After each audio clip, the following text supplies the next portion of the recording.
So let's see how much you all can score out of 15 and comment your answers, comment your scores at the end of the session. And here's question number 1. First question says, consider the following statement regarding Mahatma Gandhi National Rural employment guarantee act MG NREGA and its successor. Okay, पहला statement कह रहा है the Viksit Bharat guarantee for Rozgar and Ajeevika mission Gramin VBG RAM G act increase the guaranteed work days per household from 100 to 125 days annually.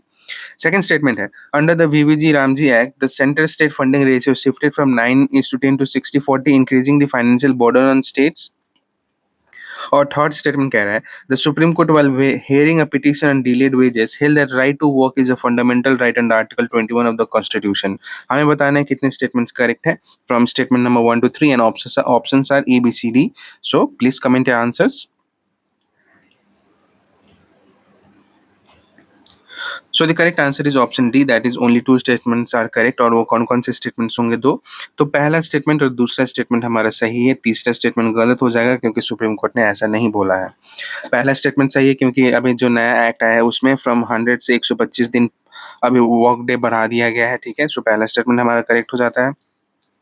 Second भी correct हो जाता है क्योंकि जो फंडिंग पहले हुआ करता था अब उसमें कुछ चेंजेस करे गए हैं. 60:40 का रेशियो है, मतलब 60% जो है वो सेंटर फंड करेगी एंड 40% जो है वो स्टेट का फंडिंग होगा. राइट.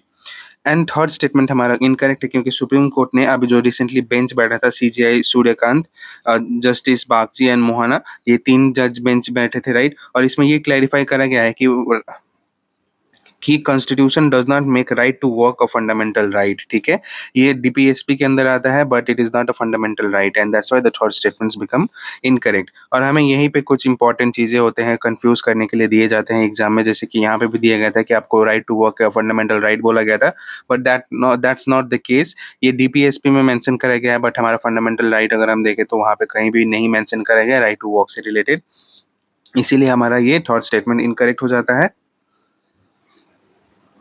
सो अब हम अगला क्वेश्चन अगर देखें तो यहाँ पे है with reference to Kaveri water sharing mechanism match list 1 with list 2 and select the correct answer from the codes given below. ठीक है, मैच करना है लिस्ट 1 लिस्ट 2 का और फिर हमें आंसर बताना है क्या हो जाएगा आंसर.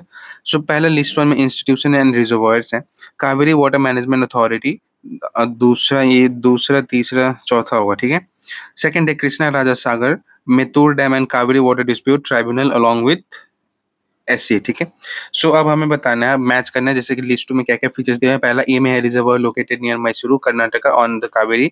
सेकंड है located in Salem district Tamil Nadu. Third है set up by the union government in June 2018 to handle water sharing among Karnataka Tamil Nadu and Kerala Puducherry. और चौथा है हमारा provide for release of 177.25 metric cubic of water annually to Tamil Nadu during the south west monsoon. ठीक है, तो अब match करके बताना है क्या हो जाएगा correct answer.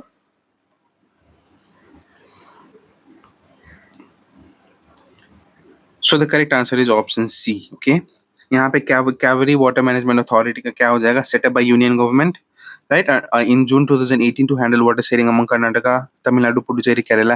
Right. Krishna Sagar dam कहाँ पे है? कृष्णा सागर डैम हमारा है reservoir located near Mysuru Karnataka Kaveri river के ऊपर है. Okay, so this will be A. Mettur dam कहाँ पे हो जाएगा? Mettur dam is in Salem district Tamil Nadu, so B. And the left कौन सा बच गया हमारा? डी, तो डी यहाँ पे हो जाएगा. Right. So C A B D is the correct answer. I hope आप सबने आंसर सही से दिया होगा. राइट. अब इसमें कुछ इंपॉर्टेंट फैक्ट्स है जैसे कि यहाँ पे आपका कृष्णा रिवर सागर जो दिया गया था है ना, अब इसको कंफ्यूज मत करना कि ये कहाँ पे है, तमिलनाडु में है कर्नाटका में है कैसा है. अगर यहाँ पे अगर ये मैच द पेयर दिया गया था राइट, अगर आपको क्वेश्चन में पूछा करेक्टली मैच कौन कौन से पेयर है तो वहाँ पे आपको कंफ्यूज करा जा सकता है ना. जैसे कि कृष्ण सागर डैम आपको तमिलनाडु में बोल के दिया जा सकता है या इवन आपको केरला कोई भी अदर डिफरेंट स्टेट्स बोल के दिया जा सकता है कंफ्यूज करने के लिए, है ना. So do not be confuse, we have already clarified कि कृष्ण सागर डैम जो है कर्नाटका का रिजर्वॉयर है. ठीक है, और मेतूर डैम जो है ये तमिलनाडु डैम में है. So do not confuse. Now let's move on to the next one. Consider the following statements based on UDIS plus 2025-26 report. UDIS का फुल फॉर्म क्या है? यूनिफाइड डिस्ट्रिक्ट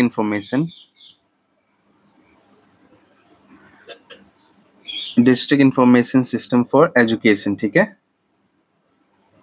ये है फुल फॉर्म यूडाइस का, unified district information system for education. So अब देखते हैं question क्या कह रहा है। पहला स्टेटमेंट है, Chandigarh has the highest average number of students enrolled per school among Indian states and UTs. Second statement हमारा कह रहा है, Sikkim has the highest pupil teacher ratio and at the secondary level among all the states and UTs. And third है, Meghalaya has the highest foundational gross enrolment ratio GER in the country. हमें बताने कितने statements correct है। Option है ABCD and times. Time मतलब timer तो ऐसा कोई नहीं है, आप ऐसे कमेंट कर सकते हैं। आप अच्छे से पढ़े, पहले एलिमिनेट करें ऑप्शंस को, कौन सा सही है कौन सा गलत है, then answers. Do not be in a hurry to answer the question, okay. Take a time, be patient and answer calmly. So correct answer हो जाएगा option A, that is first and third statement हमारा सही है, second statement हमारा गलत है। But ऐसे question में देख के लग नहीं रहा है ना कि सेकंड स्टेटमेंट गलत है, क्योंकि यहाँ पे कहीं पे भी कोई एक्सट्रीम वर्ड यूज नहीं करा गया है या उस टाइप से कुछ भी हमें यहाँ पे लग नहीं रहा है कि सेकंड स्टेटमेंट गलत हो सकता है। अगर आपको ये डेटा अच्छे से पता ना हो तो आप ये क्वेश्चन में गलती कर सकते हैं, मिस्टेक कर सकते हैं राइट आंसर करने टाइम। सो पहला स्टेटमेंट हमारा बिल्कुल भी सही है, क्योंकि Chandigarh recorded the highest average enrolment पर स्कूल, उसमें 1194 स्टूडेंट्स है, ठीक है। Followed by Delhi 788 and Ladakh का लोएस्ट है 64। सो रिमेंबर, हाईएस्ट किसका है, चंडीगढ़ का है, फिर दिल्ली है, और सबसे लोएस्ट किसका है, लद्दाख का है। So remember the points also the number, यहाँ पे क्या क्या मेंशन है ये भी आप रिमेंबर करना, याद रखना। एग्जाम में पूछे जाते हैं, नंबर से खेला जा सकता है, ओके। और नंबर से खेल के कहीं आपको ही ना खिला दे, सो नंबर याद रख लेना अच्छे से। सेकंड स्टेटमेंट भी हमारा सही है, जैसे कि सेकंड स्टेटमेंट गलत है हमारा, ठीक है, क्योंकि सिक्किम जो है ये has the lowest secondary PTR, only 6 है, ठीक है। सिक्किम का लोएस्ट है secondary PTR, while Jharkhand has the highest 43 है, ठीक है। सो यहीं पे आपको कंफ्यूज करा गया था, लोएस्ट को हाईएस्ट बता दिया गया था, right. So do not confuse again, remember the numbers. And the third one is correct because Meghalaya recorded the highest foundational GER, that is 131, followed by Mizoram. Bihar has the lowest 24. So GER के comparison में gross enrolment ratio सबसे ज़्यादा किसके पास है, मेघालय के पास है। And सबसे कम कौन से स्टेट के पास है, तो बिहार के पास है, राइट। और प्यूपिल टीचर रेशियो सेकेंडरी लेवल में अगर हम देखें तो हाईएस्ट झारखंड के पास है 43 एंड लोएस्ट सिक्किम के पास है। और आपका एवरेज एनरोलमेंट रेशियो अगर हम देखें तो सबसे हाईएस्ट चंडीगढ़, फिर दिल्ली और lowest Ladakh. So there are lot of information to remember in this question, but you have to anyhow remember this questions because it is important for exam perspective, okay. And do not confuse between the highest and lowest, as जैसे कि हमने confuse किया आपको, और ऐसे भी आपको आगे एग्जामिनेशन में भी कंफ्यूज करा जा सकता है। So be very careful. You can join us on WhatsApp channel and Telegram as well for the PDF of the session, and not just PDF. We do current affairs MCQ also on these channels. Okay.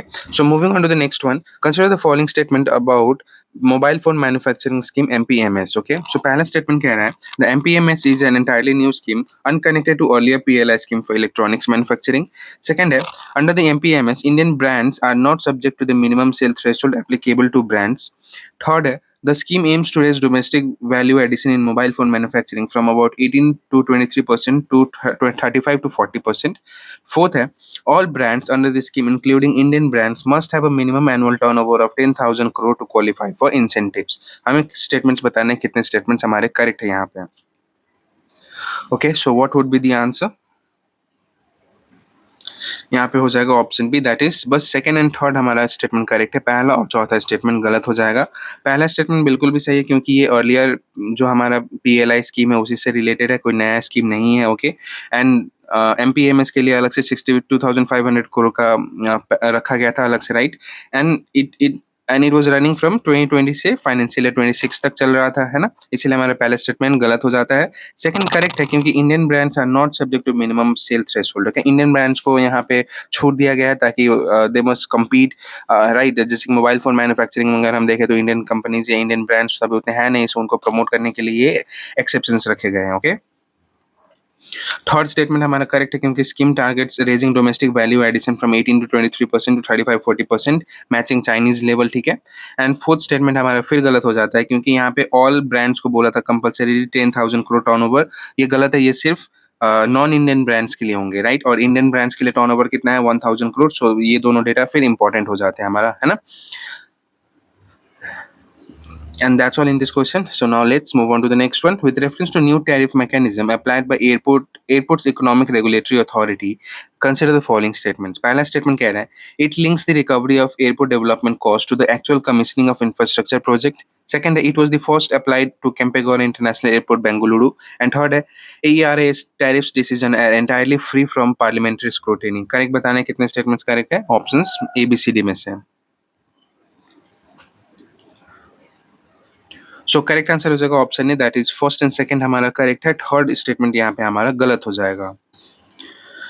पहला statement बिल्कुल भी सही है क्योंकि अभी new incremental aggregate revenue requirement formula के तहत NC traveller का जो हम कमीशन इंफ्रास्ट्रक्चर अवेलेबल है जो अभी फ्यूचर में बनेगा उसके लिए चार्ज नहीं करा जाता है. जो जितना कमीशन हो गया है राइट, सिर्फ उतना ही यूजर फी चार्ज करा जाता है. Okay, second one also correct. For the first time ये फॉर्मूला कहाँ पे अप्लाई करा गया था? Kempegowda international airport, Kempegowda airport Bengaluru में, राइट, जहाँ पे यूडीएफ 33% से रिड्यूस कर दिया गया था. ओके, 450 रुपीज से 300 रुपीज कम कर दिया गया था पैसेंजर्स का.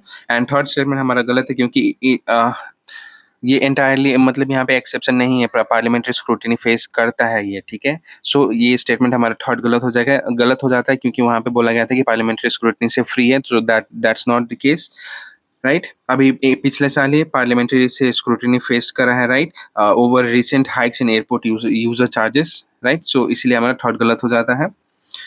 So now let's move on to the next question. Consider the following statement regarding Supreme Court's ruling on eligibility for judicial services. Right? पहला statement है the Supreme Court's made judgment mandating prior legal practice to entry into judicial service was struck down in August 2026. Second है as per the modified rule, candidates need 1 year of legal practice followed by a year of judicial training at the state academy and a final year of law clerkship with senior judicial officials. Third, the 1 year prior legal practice requirement will come into force with effect on April 1, 2026. So यहाँ पे क्या statements correct है? तीनों में से कितना correct हो जाएगा हमें बताना है. सो आंसर हो जाएगा इसका option B, option A, that is only one statement correct है यहाँ पे. ठीक है, और वो कौन सा स्टेटमेंट करेक्ट है? तो ये हमारा सेकंड स्टेटमेंट करेक्ट है. पहला और दूसरा स्टेटमेंट हमारा यहाँ पे गलत हो जाएगा. ओके, अब पहला स्टेटमेंट इसलिए गलत है क्योंकि ये जजमेंट क्या है, अब मतलब ये चेंज नहीं करा गया है अगस्त में 2026 में. जो पुराना जजमेंट था उसी को अपहेल्ड करा गया है बाई 2:1 के रेशियो में. अब मेजोरिटी कौन कौन से बेंच ने जजेस ने दिया? तो सीजीआई सूर्यकांत एंड जस्टिस एजी महेश ने दिया, और justice Vinod Chandran, he was the dissenting जज. ओके, और ये पूछा भी जाता है कि डिसेंटिंग जज कौन थे, नहीं थे, ऐसा नाम चेंज करके आपको कंफ्यूज करा जा सकता है. ओके, और ये जो मई पिछले साल का जजमेंट था उसको अपहेल्ड किया है, बट इसमें एक चेंजेस करा गया है कि ये जो टाइम पीरियड था पहले का 3 साल, अब उसको रिड्यूस करके 1 साल कर दिया गया है. ओके, 3 ईयर से 1 ईयर चेंज कर दिया गया है, बट स्ट्रक डाउन नहीं करा गया. ओके, सेकंड हमारा करेक्ट है क्योंकि successful applicants with in 1 year of legal practice will undergo 1 year of intensive training at the state judicial academy followed by a final year of law clerkship with senior judicial officers and high court जजेस के साथ कराया जाएगा. Okay, इसीलिए हमारा second statement भी correct है, और थर्ड स्टेटमेंट यहाँ पे फिर इनकरेक्ट हो जाता है क्योंकि यहाँ पे डेट चेंज करा गया था. ये अप्रैल 1, 2026 से ना होके अप्रैल 1, 2027 से होगा. ओके, फोर्स में आएगा कम अप्रैल 1, 2027 से. So do remember.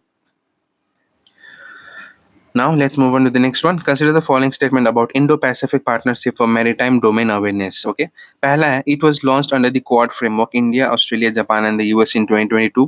Second है India's Information Fusion Center Indian Ocean region, which complements IPMDA, is located in Gurugram. And third, the Strait of Malacca, Lombok, Sunda, Hormuz, and Balmandeb are identified as key maritime choke points relevant to its objectives. So answer क्या हो जाएगा इसका? Answer हो जाएगा option B, that is all 3 of the statements are correct है. Okay, यहाँ पे तीनों ही स्टेटमेंट्स करेक्ट है. पहला करेक्ट है क्योंकि ये क्वाड फ्रेमवर्क के तहत ही लॉन्च कराया गया था 2022 में, and that's correct. And quad members कौन से हैं ये we have just discussed right now. Second statement भी करेक्ट है क्योंकि IFC IOR ये कहाँ पे स्टैब्लिश करा गया? ये गुरुग्राम में स्टैब्लिश करा गया 2018 में ही, and it is a natural institutional complement to IPMDS regional hub architecture. Okay, third statement भी हमारा करेक्ट है क्योंकि यहाँ पे अभी हमने जो देखा जितने भी चैनल्स मेंशन करे गए थे they are key choke points, right. As in the case अभी हमने देखा कि स्ट्रेट ऑफ हॉर्मुज में कैसे वॉर के कारण वो चोक हो गया था, and how there were issues in India as well related to fuel. Okay, so these are key choke points and they have been mentioned in the objective also. So जितने भी चोक पॉइंट्स हमने अभी mention करे थे question में उसको याद कर लेना अच्छे से। एंड इट इज रफली around $7 trillion annual trade flow होता है यहाँ से, ये सारे ही की पॉइंट्स से, ठीक है। सो नाउ हमारा अगला क्वेश्चन है, consider the following statements regarding India's nuclear power sector. पहला है, India aims to scale up its domestic civil nuclear power generation capacity to 100 gigawatt electric by 2047।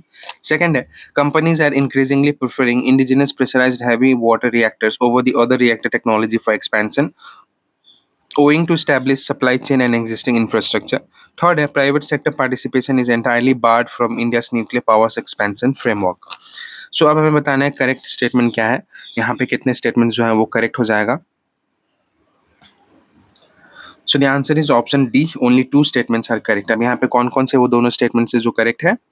सो हमारा पहला और दूसरा स्टेटमेंट करेक्ट है, तीसरा स्टेटमेंट गलत हो जाएगा। ओके, पहला स्टेटमेंट बिल्कुल भी सही है क्योंकि India has an ambitious target of scaling of domestic civil nuclear power capacity, जैसे कि 100 गीगावाट इलेक्ट्रिसिटी हमें करना है कब तक, 2047 तक। ओके, सो ये 100 gigawatt electricity by 2047 becomes important for exam. Second में हमारा करेक्ट है क्योंकि जो indigenous pressurised heavy water reactors है वो ज़्यादा डिमांड में है as compare to others, right, इसीलिए सेकंड स्टेटमेंट भी हमारा करेक्ट हो जाता है। थर्ड गलत है क्योंकि the framework being developed explicitly to include provisions for broader private participation alongside capacity generation licensing and safety oversight भी करा जा रहा है, जो अभी है ना फ्रेमवर्क जो बनाया जा रहा है वो उसमें प्राइवेट को भी इंक्लूड करने के लिए करा जा रहा है, ठीक है, ना कि एक्सक्लूड करने के लिए, इसलिए हमारा थर्ड स्टेटमेंट जो है वो गलत हो जाता है। So now the next question is, consider the following statement regarding the recent amendment to the River Ganga Rejuvenation Protection and Management Authorities Order 2016। ठीक है, क्या है पहला स्टेटमेंट क्या कह रहा है, the amendment redefines the active floodplain based on a once in 5 year flood, replacing the earlier once in 100 year flood criteria. Second, the National Green Tribunal NGT state the implementation of the amendment while issuing notice to the center.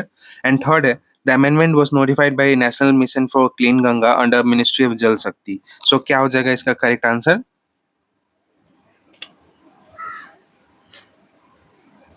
So the correct answer is option C. Only 2 statements are correct. अब वो कौन कौन से दोनों statements है, तो पहला और तीसरा हमारा सही है, सेकंड हमारा गलत है। ओके, अब पहला स्टेटमेंट सही है क्योंकि यहाँ पे चेंज कर दिया गया है, यहाँ पे अब फ्लड प्लेन को 3 बैंड में अमेंड करा गया है और इसमें से जो एक्टिव फ्लड प्लेन है ये अब once in a 5 year flood return period के ऊपर हम देखेंगे, ना कि 100 ईयर्स के ऊपर जो पुराना था, ठीक है। सो ये चेंज हम याद रखेंगे कि वंस इन अ 5 ईयर है, ना कि 100 ईयर्स। Okay, it has been changed now.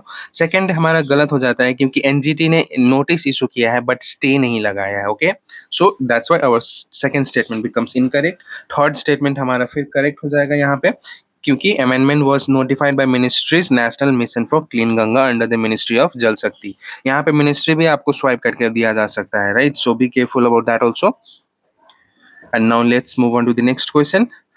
Consider the following statements regarding India's pension and retirement income landscape. पहला statement कह रहा है, India's retirement income replacement rate is currently around 35 to 40% compared to global average of about 60%. Okay, and the next one is the Pension Fund Regulatory and Development Authority aims to cover 30 crore people through the National Pension System and Atal Pension Yojana over the next 4 to 5 years. Right? And the third statement says the unified pension scheme is expected to cost the government less than the national pension system but more than the old pension system. Okay, correct statement बताने हैं, कितने statement हमारा correct हो जाएगा। So the correct answer is option A, that is first and second statement हमारा correct है, सिर्फ 2 statements correct है, इसीलिए option A, and the third statement is incorrect। पहला statement बिल्कुल भी सही है क्योंकि इंडिया का रिटायरमेंट इनकम रिप्लेसमेंट रेट कितना है, 35 to 40% है, और ग्लोबली अगर हम देखें तो कितना है, एवरेज 60% है। Okay, so there is a huge difference, है ना। एंड सेकंड भी हमारा करेक्ट है क्योंकि PFRDA aims to cover 30 crore people via new pension scheme and Atal pension Yojana over the next 4 to 5 years। Okay, and third हमारा गलत हो जाता है क्योंकि ये रिवर्स है, ये जो स्टेटमेंट में दिया गया है उसका जस्ट रिवर्स आप कर दे। The UPS is expected to cost the government more than the NPS, ठीक है, but less than the old pension scheme, जो ऑपोजिट मेंशन करा गया था स्टेटमेंट में, and that's why our third statement becomes incorrect. Okay, so now let's move on to the next one.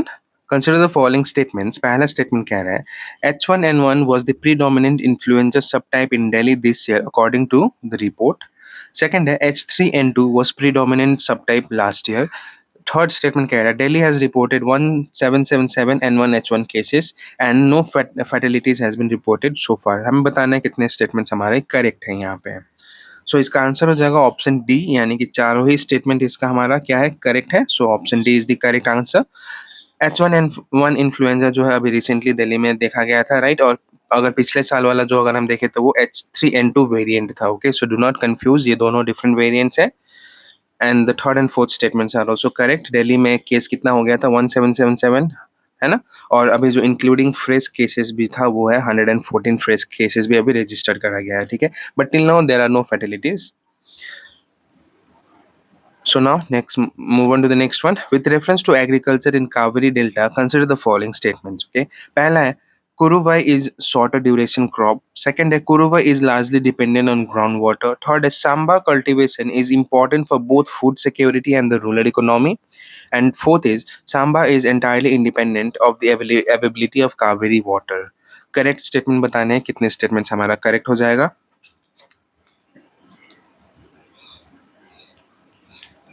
सो इसका answer हो जाएगा option B, that is first, second and third statement हमारा correct है, fourth statement incorrect है, right.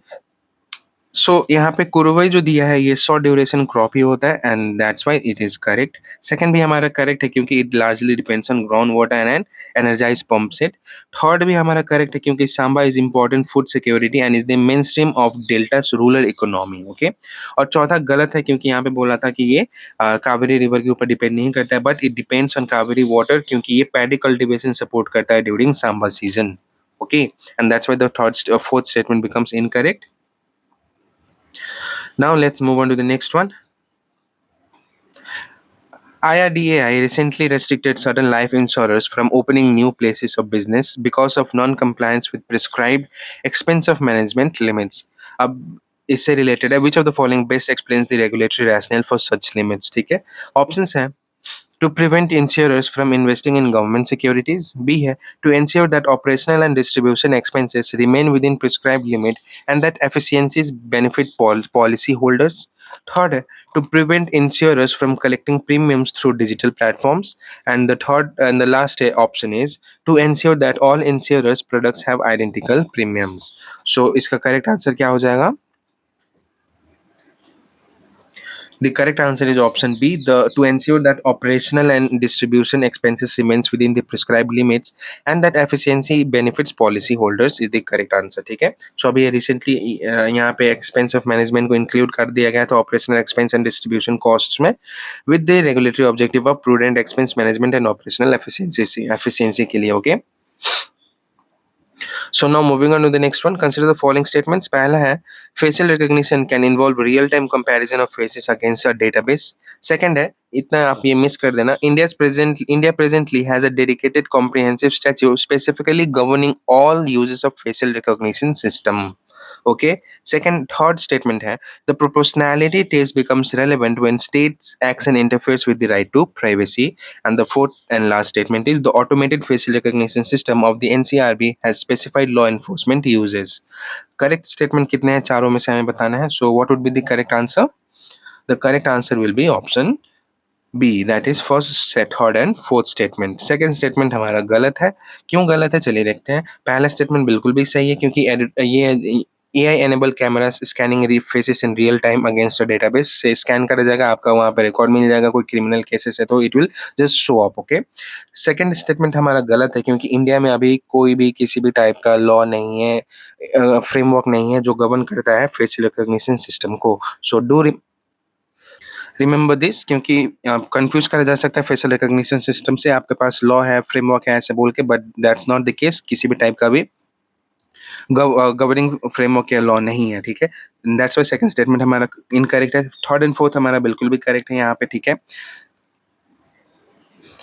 now let's move on to the next one. Which one of the following statement about revised FDI framework reported is correct? Okay, correct बताना है यहाँ पे. And this should be our last session for the day, last question for the day. Options है it permits unlimited Chinese ownership through the automatic route. B है it applies only to incorporated in China entities incorporated in China. Third है it allows firms with up to 10% ownership by an entity based in land border country to invest through automatic route. And last option है हमारा, it eliminates all government approvals requirement for FDI from land border countries. So इसका correct answer क्या हो जाएगा?